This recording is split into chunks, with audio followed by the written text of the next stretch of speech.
yonna gye musinzira okubeera nga temugoberera Fad Pro UG kwe muli, of course nyongera okubeera nga tembanirizaako nate omulundi omulala, era nga ndowooza sigera kubeera nga tembamalira budde. Still tuli ku nsonga za Kabaka zikyakutte wansi ne waggulu, era nga buli lukya omuliro gwongera kubeera nga gukumibwa. Abantu baagala kulaba Kabaka, baagala balabe kiki ekiriwo, update kiki entuufu eriwo ku nsonga za Kabaka. So kambeere nga tenkuterawo biki ebigenda mu maaso, amawulire agaliwo olwaleero, bipya ki ebiriwo, update kiki ekigenda mu maaso side eyo. Then oluvannyuma tembeere nga tenkomawo n'amawulire amalala mangi nnyo. Teweerabira video etandika na likinga ate sharingirako abalala, ate nawe kubeera nga osubscribinga. Subscribe akade kali awe bali kakoneko kakuletele option 3 kuona ku option esokera ddala waggulu ya all notifications, zikitegeeza nti ojja kubeera nga amawulire gafuna butereevu buli kimu kina abantaddeyo. So kankutera butabi muno komawo temubaawo. Nsonga ya Kabaka waffe, ensonga ezo tuze tuzoogerako okuviira ddala okuviira eddala eri emabega. Dumbi yavaayo n'ategeeza ensi nti Kabaka baamuwa obutwa. Abantu tetubitwala ng'ebyokusaaga, ne tubitwala ng'ebya social media, ne tubitwala ng'abanoonya views ne viewers, abanoonya likes, n'ebyaddala we twasituka nga bannayuganda ne tuteekawo pressure. Kyagenda okuzuuka nga Kabaka ddala kituufu yali mu mbeera ng'agenda kufa, era twamala tuteekawo mbeera nnyo okumutwala ofuna obujjanjabi n'afuna obulamu bwe. Obudde buno ge tufuna nga Kabaka muwambe ali mu kutokyalingibwa. Mukimanyi bulungi mwenna nti ekisanja kya Mayiga kyaggwako, era Mayiga takyali Katikkiro wa Buganda.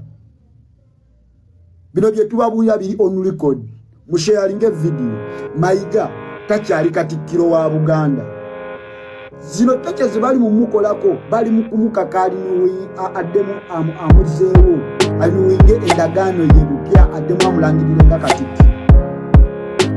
wa Buganda. Mayiga weyajje Mmengo, Mayiga yomu kyova mulaba Katikkiro bonna babaddeko Bakatikkiro ngo tebakkirizigana na Mayiga. Mumulowooza lwaki? Mayiga weyajje Mmengo, mission ya Mayiga yali emu, kunafu ya Buganda. Kubanga mujukire bulungi mu 2009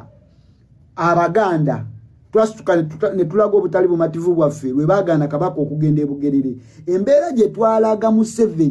yamuleetera okuzibuka maaso n'agamba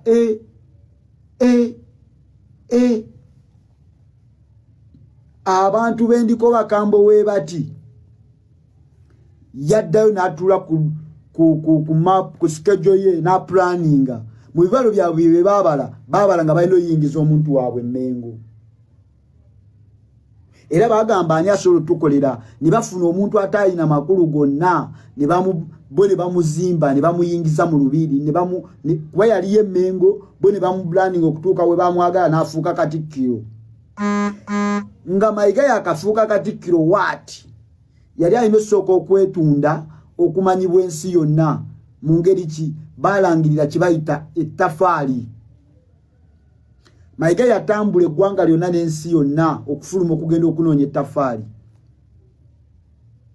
Wafuluma okugenda okunoonya ettafaali, Mayiga wafuluma okugenda okunoonya ettafaali, ne bakuŋŋaanya sente nnyingi nnyo ze baakozesa okusobola okugula abantu ba Buganda abo abataka. Sente zennyini ffe twazibawo ezo ze baagamba nti za ttafaali bazikozesa okugula abataka, okugula abaweereza ba Kabaka, okugula abantu bonna abakkiriza mu Kabaka badde mu ngalo zaabwe nga baba controllinga. Era abantu abaali ab'emitwe eminene Mayiga yalangirira ne babagoba Mmengo, okugeza nga waliwo ebibinja by'abavubuka Nkoba za Mbogo, simanya bino ebibinja bya bodaboda ebyawerekeranga Kabaka, simanya bino mbuno bano bazaana mbubambowa bonna babajjawo n'abambowa babajjawo. Lwaki ntandikidde eyo nga sinajja ku cause okubalaga nti ebintu byonna okubalaga omuntu gwe twogerako n'abo abamudifendinga okumanya yaani kyenvuba mulaba ntandikidde eyo nga sinatuuka we nina ekukindeese. Mayiga wamala okugoba abavubuka aba boda bankoba za mbogo baani byonna bambowa ne babagoba ne bakakasa nti babagobye batandika mission zaabwe emu ku emu nga mission enkulu Mayiga gye yajja nayo yali yakutta Kabaka era baali bamanyi bafunye omukisa nga fenna tuzibya amaaso fenna tuli ku president w'eggwanga tuli ku ngeri ya kukyusa ggwanga ne baagala baweeraawo Kabaka obuto abafiira nga fenna attention tugitadde mu kukyusa ggwanga era ali wano njagala okubireko ku lumbuye mu ngalo njagala mukubire lumbuye mu ngalo kubanga oyo musajja yalinganga eyatasa obulamu bwa Kabaka okubanga Kabaka obudde bunakyali mulamu Lumbuye yavaayo n'ategeeza ensi n'agamba Kabaka baamuwa obutwa abamu ne tugamba oyo content oyo anoonya viewer anoonya likes anoonya audience amazima ga Katonda mu ggulu tugenda okulaba ku kifaananyi kya Kabaka ng'amazima ga Katonda mu ggulu nga Kabaka alinganga omulambo oguwedde n'ate mujjukire nti wano mu Buganda naddala ffe Abaganda Swano mu Buganda tetufugwa kabere Kabaka tatufuga munansonyi okuddamu ekigambo kino yaliko Katikkiro yakibagambye naye ng'ate kituufu wano mu Buganda ffe tetufugwa naddala ffe Abagandwa ne Kabaka tatufuga wabula atukulembera ffe tukulemberwa bukulemberwa ffe Abaganda n'abalala bonna twawo obuyinza abatemu abayekera okutufuga ne tugamba nti abafuzi we twawo obuyinza abafuzi era nabo batuukiriza omulimu gwabwe gw'okutufuga tuvula batufugisa mundu batufugira ku midumu gya mundu kubanga bo bafuzi Kabaka mukulembeze akulembera abantu omukulembeze yo yawuliriza abantu be omukulembeze yo yawe abeera ku nsonga z'abantu be mwala Kabaka we batta abantu mu 2022 mu mwezi gwa November ng'ennaku z'omwezi 18 Kabaka avaayo n'ali actinga ng'omukulembeze asobola okulaba ebyo era mwalaba Kabaka ku nsonga eno ebaddewo ey'obuli bw'enguzi eyampuuga mwalaba reaction ye era nga ye tava ku side y'abantu kye bayita omukulembeze obudde buno Mayiga bawambye Kabaka ne bamukwata bamututte Kabaka obudde buno ali ku tocha abantu abamu mu bitwala nga byalwali obudde buno bali mu mutocha alinga n'okumunyigadde mwali n'walinga endagaano ya Mayiga bamukomyewo kubwa Katikkiro kubanga ekisanje kikyagwa muze mulaba obubonero obw'enjawulo nga Kabaka takyatambula na Mayiga naye nga mujjukire ekifo kya Katikkiro ekyo omuntu abeera mu Katikkiro gwe bayita Kamalabyonna yalina okukwasaganya ensonga z'obwa Kabaka we waba agenda tambula Kamalabyonna alina okubanga amanyi Kabaka oba agenda kukola ki Kamalabyonna kubanga yakulemberamu olutabaalo Kamalabyonna ne mulabye Kabaka ng'atambula n'agenda ku bizinga okulambula abataka n'alambula ebizinga n'agenda mu lubiri okulambula amasiro g'abajjajjaabe naye nga tali naani obwo obubonero bonna bubawadde kati wetwali ku gundi Kabaka gyasembayo olabika mu lubiri yabalaga obubonero obw'enjawulo obubalaga nti muwambe naye era twagana ozibuka amaaso Kabaka n'avaayo n'ayogera ebikola n'abagamba Emmengo yennyini Emmengo ng'abagamba Emmengo weewali abalabe ba Buganda naye era twali mu biteekamu ate twabitwala nnomo kati mmwe mugamba ffe Abaganda ba wano twafuuse bantu bakukozi twafuuse bipapula wetutyo ffe Abaganda ba wano twafuuse abantu abatakyasobola kwogerera ddoboozi lyabwe twafuuse abantu abatakyasobola kwerwanirira Abaganda ba wano mmwe beŋŋamba twafuuse abantu abatakyasobola kutuusa ddoboozi lyaffe gye lirina kulaga twatuusa abantu abatakyasobola kuvaayo kwogera ku kikyamu nga ne baba batta Kabaka tusirika ne batuuka n'okuwamba Kabaka ku airport ffenna ne tusirika busirisi njagala okusinziira wano nga nze omuvubuka wa Buganda okutegeeza Mayiga eno video mugiwe Mayiga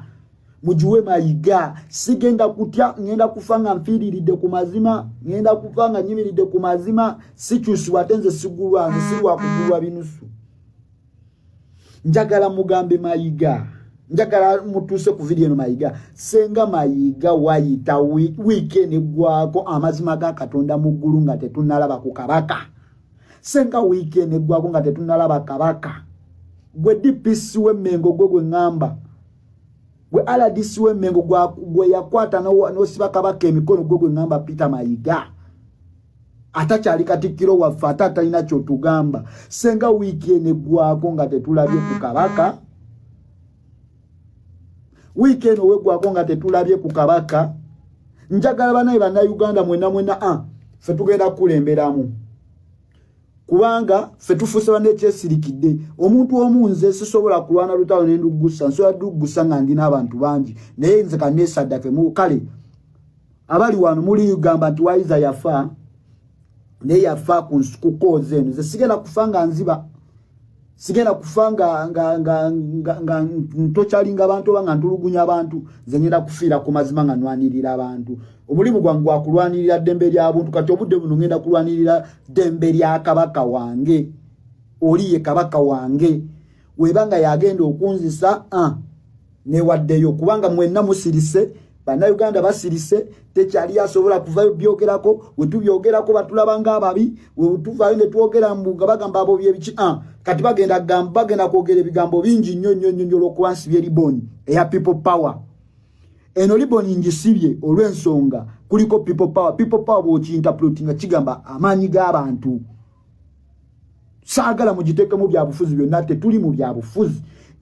byabufuzi tuli ku nsonga ya kabaka waffe wano tewaliwo nsonga ya byabufuzi era njagala mututegeere bulungi saagala mu interpreting ebino bintu nga mubisamu byobufuzi wano tewaliwo munna byabufuzi tetuli mu byabufuzi ffe kuva twatandika koze y'okukyusa eggwanga lino mwatandika kutuyita bana byabufuzi naye nga ffe twali ku nsonga ya kukyusa ggwanga mutandise okwagala okutta abantu baffe nga mwekwasa byabufuzi wemulowooza nti mugenda kutunafuya nga mwekwasa byabufuzi kakati kyekiseera njagala okukunga abavubuka bonna mu ghetto mukimanyi ndi komanda wammwe